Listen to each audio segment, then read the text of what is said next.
देश में विकराल हो चुकी कोरोना वायरस महामारी की दूसरी लहर के बीच आरबीआई के गवर्नर शक्तिकांत दास ने प्रेस कॉन्फ्रेंस की।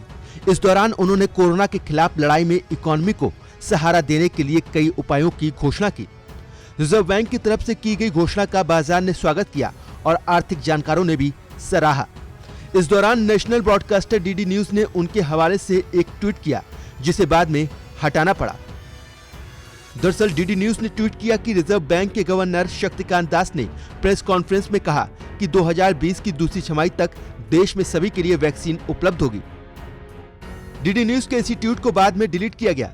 इस ट्वीट में दास के बयान को संदर्भ से हटाकर जोड़ा गया था। दरअसल RBI governor international monetary fund की अप्रैल में आई वर्ल्ड इकोनॉमिक आउटलुक रिपोर्ट को कोट कर रहे थे और इसका देश में वैक्सीन रोल आउट की टाइमलाइन से कोई लेना देना नहीं था। इसमें कहा गया था कि विकसित देशों और कुछ विकासशील देशों में वैक्सीन 2021 की गर्मियों तक उपलब्ध होने की उम्मीद है। ज्यादातर देशों में ये 2022 की दूसरी तिमाही तक उपलब्ध हो सकती है। बाद में डीडी न्यूज ने इस ट्वीट को हटा दिया, लेकिन तब तक बहुत देर हो चुकी थी। कई यूजर्स ने इस पर सवाल उठाए कि क्या आरबीआई गवर्नर को इस तरह की घोषणा करने का अधिकार है। एक यूजर ने लिखा, आरबीआई गवर्नर कम हेल्थ मिनिस्टर वो ऑक्सीजन सप्लाई पर भी अपडेट देना शुरू कर सकते हैं। देश में वैक्सीनेशन कार्यक्रम का तीसरा दौर चल रहा है। इसके तहत 1 मई से 18 साल से ज्यादा उम्र के लोगों को वैक्सीन लगनी शुरू हो गई है।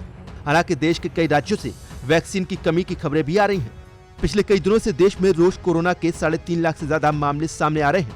वैक्सीन के अलावा कई राज्यों से ऑक्सीजन और कोरोना के इलाज में काम आने वाली दवाओं की कमी की खबरें भी आ रही हैं। दास ने कहा कि आरबीआई कोरोना की स्थिति की निगरानी रखे हुए है, विशेष रूप से नागरिकों, व्यापारिक संस्थाओं और दूसरी लहर से प्रभावित संस्थानों के लिए अपने नियंत्रण के सभी संसाधनों और उपकरणों को तैनात करेगा।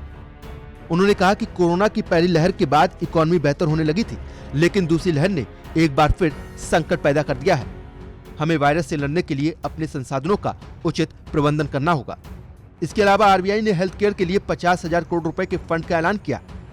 इसके तहत इमरजेंसी हेल्थ सेवा के लिए 50,000 करोड़ रुपए का आवंटन किया जाएगा और प्राथमिकता वाले सेक्टरों के लिए जल्द ही लोन और इंसेंटिव की व्यवस्था की जाएगी। इनको कोविड लोन बुक के तहत कर्ज दिया जाएगा। फिलहाल आरबीआई ने जो अच्छा कदम उठाया है वो हेल्थ सेक्टर के लिए है। इसकी सख्त जरूरत थी। इस कदम से ऑक्सीजन, वैक्सीन और जरूरी दवाओं की कमी नहीं होगी।